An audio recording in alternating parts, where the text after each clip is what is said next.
Buenas tardes, agradezco a Antonio Ramos, director de la Casa Universitaria del Libro,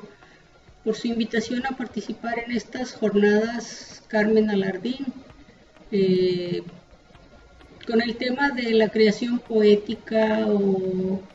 qué es escribir poesía para mí.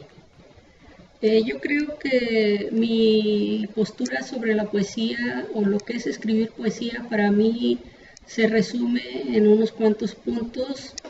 Creo que el primero de ellos sería que yo concibo la poesía como un diálogo. Esto es, un diálogo que el poeta establece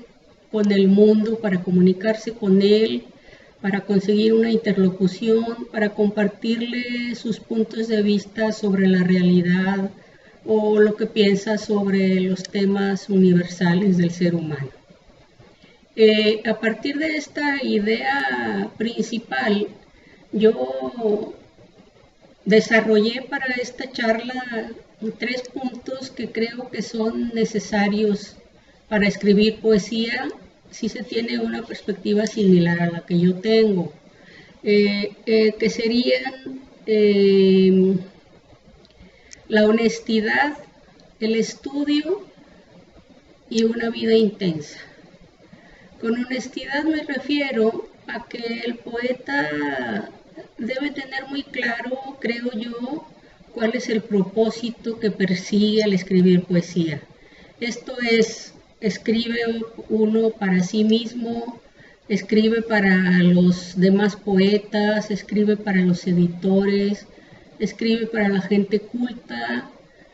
o escribe para el pueblo. O sea, para quién escribe, a quién se quiere dirigir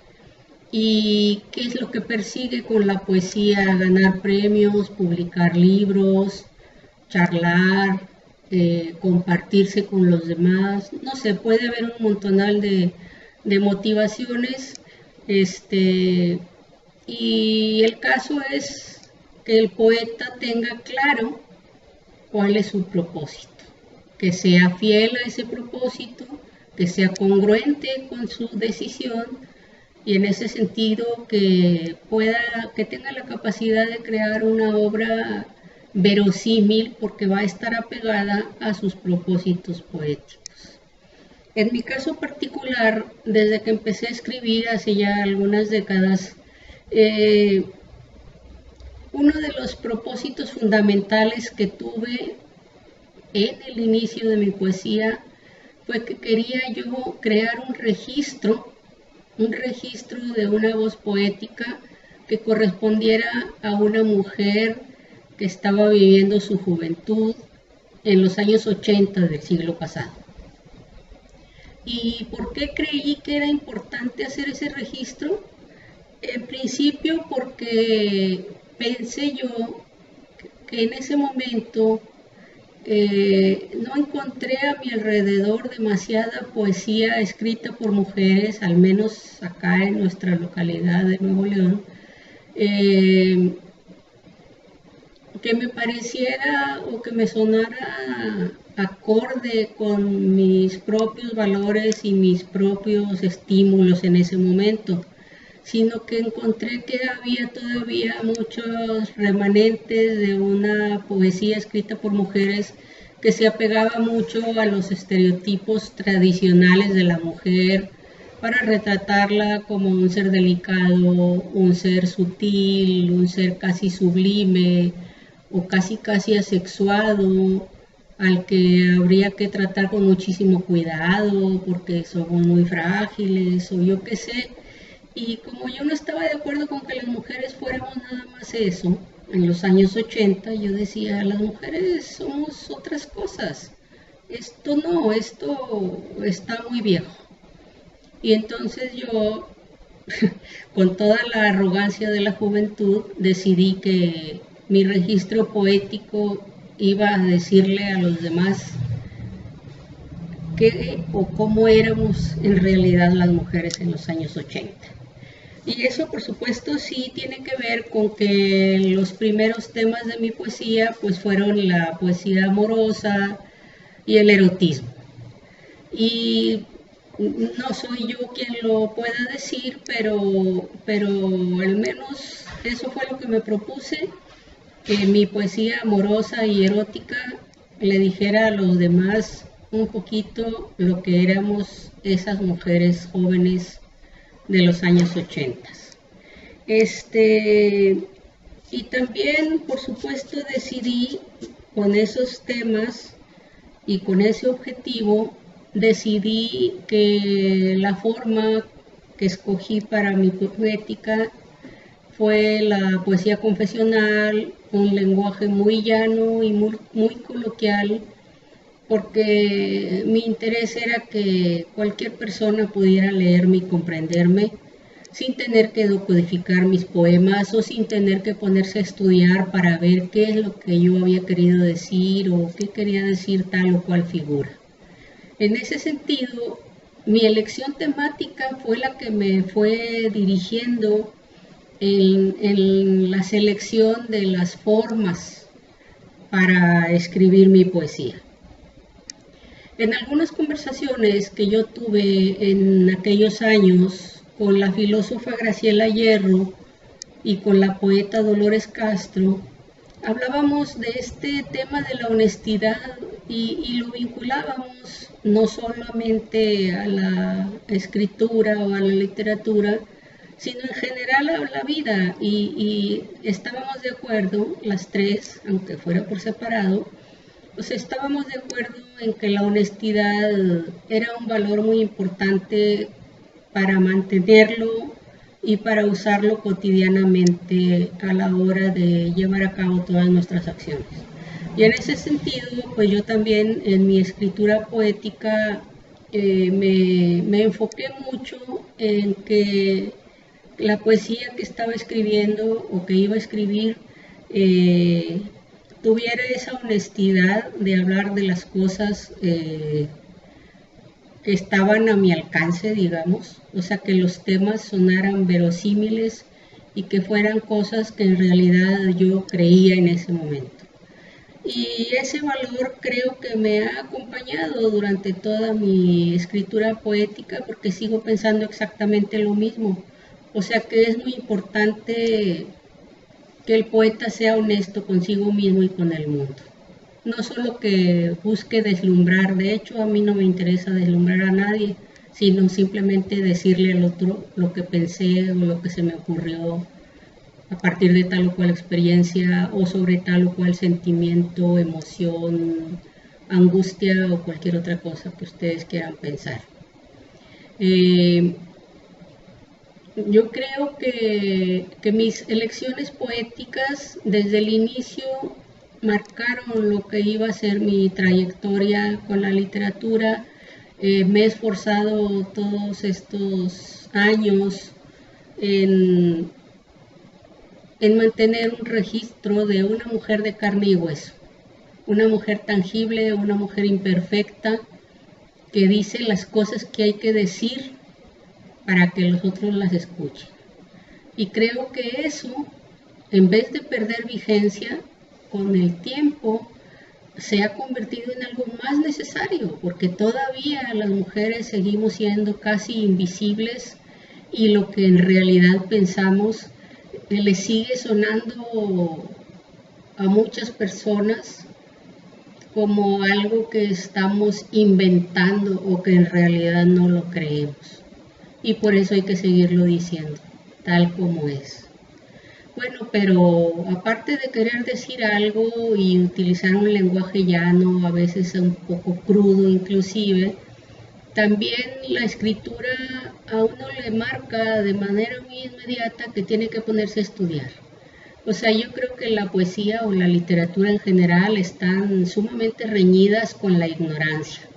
En ese sentido, el escritor es un obligado de estar estudiando todo el tiempo. Y no me refiero a estudiar literatura de manera formal, sino me refiero a formarse en todas las áreas del saber, o sea, leer un poco de todo, de filosofía, de historia, de, no sé, de economía, de geografía, de sociología, de todo lo que tiene que ver con el desarrollo del pensamiento humano. ¿Por qué hay que estudiar de todo? Yo creo que es fundamental que el escritor tenga la capacidad de analizar qué es lo que está ocurriendo en cada momento de la realidad, para que su literatura también tenga una participación en ese mundo real. Esto es, no estar escribiendo de las moras y los mundos alternos, sino, al menos desde mi perspectiva, el escritor es un ser que debe mantenerse inserto en la realidad, y por ello hay que tener la capacidad de entender la realidad, qué es lo que está ocurriendo y qué es lo que a cada uno nos corresponde, ya no solo como escritores, sino como seres humanos, como ciudadanos, como seres civiles, como seres comprometidos. Entonces, bueno, hay que estudiar un montón. Por supuesto que también hay que estudiar todo lo que concierna al ejercicio de la escritura. O sea, hay que tener la capacidad de tirar muchos textos, de aprender a leernos con una mirada autocrítica, aunque no tanto que nos esterilice. O sea, hay que ser autocríticos, pero también hay que tener la capacidad de reconocer si un texto tiene correspondencia con nuestra propuesta poética. Por ejemplo, mi elección poética, que está muy vinculada al lenguaje coloquial y a la poesía confesional, muchas veces ha sido acusada de que es una poesía desaliñada o que no tiene el suficiente oficio para decir que es literatura. En ese sentido, yo tengo muy claro, desde hace mucho tiempo, que lo que escribo sí corre ese riesgo, y entonces me mantengo así como en el umbral entre mi afán de permanecer fiel a lo coloquial y mi necesidad también, por supuesto, de generar un producto que estéticamente sea correcto, que esté cuidado. Esto es atender también a los aspectos técnicos, por mucho que uno escriba verso blanco. Entonces, bueno, estudiar la realidad, saber un poco de todo, por supuesto también leer mucha poesía, leer mucha literatura, leer narrativa, leer dramaturgia, o sea, leer de todos los géneros literarios, no solo poesía. Y en tercer lugar, o como tercer elemento, hablaba yo de tener una vida intensa.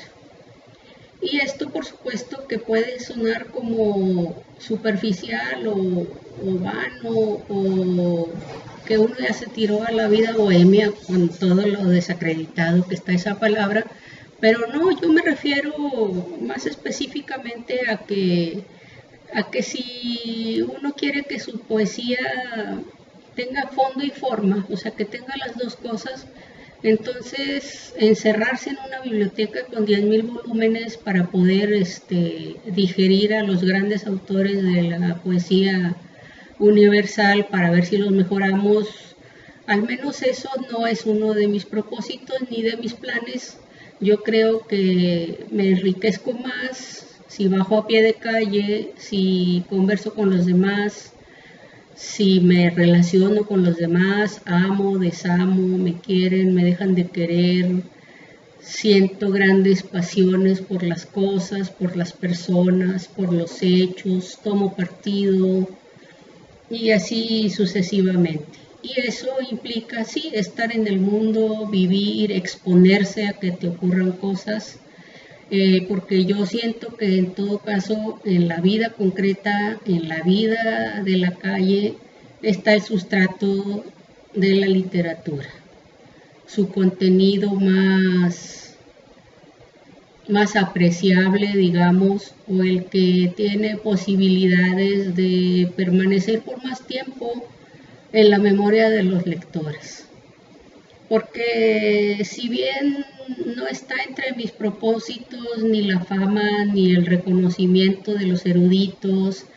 ni publicar 50 libros, sí aspiro, por supuesto, a que mis poemas lleguen a la mirada atenta de algún lector que no me conozca, que puede estar en cualquier parte del mundo, y que cuando esa mirada se detenga en mis versos, estos sean capaces de transmitirle algo,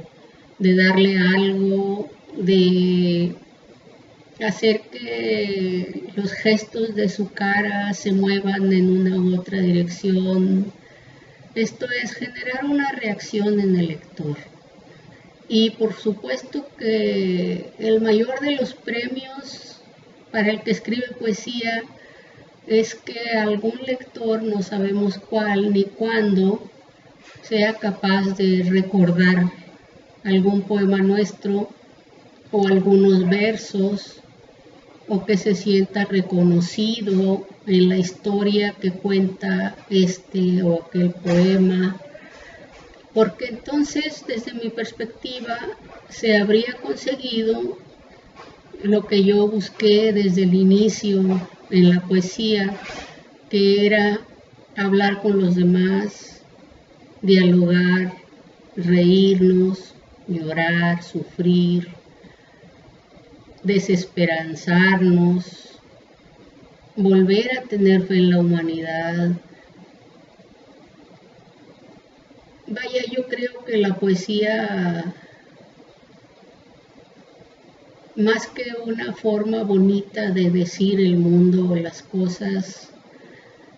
la poesía nos separa de nuestra animalidad porque nos pone en situación de leer algo cuyo contenido no es literal, sino que está trabajado de tal manera que nos permita vincularnos a través del tiempo y el espacio con un solo lenguaje que es el de lo humano.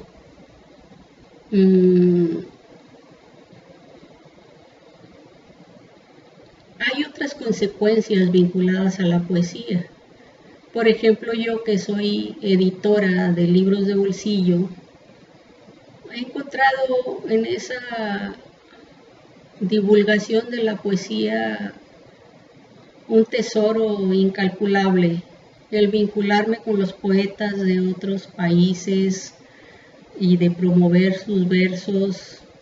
Es un vehículo de comunicación que hermana territorios, que acerca geografías, que unifica sueños. Y bueno, yo creo que mi perspectiva sobre la poesía sí está muy vinculada con mi profesión de socióloga, porque nunca puedo dejar de ver el mundo y nunca puedo dejar de interesarme por lo que le está pasando al mundo, y tampoco puedo nunca desvincularme de mi compromiso con cuál es mi tarea en este mundo, en esta realidad y en este momento. Si empecé yo con este asunto del registro de una voz poética de mujer, pues después de, no sé, unos 40 años o un poco menos, creo que aquella elección fue apropiada, creo que sigue siendo necesaria, y creo que, o espero más que nada, que el espacio de la poesía en el universo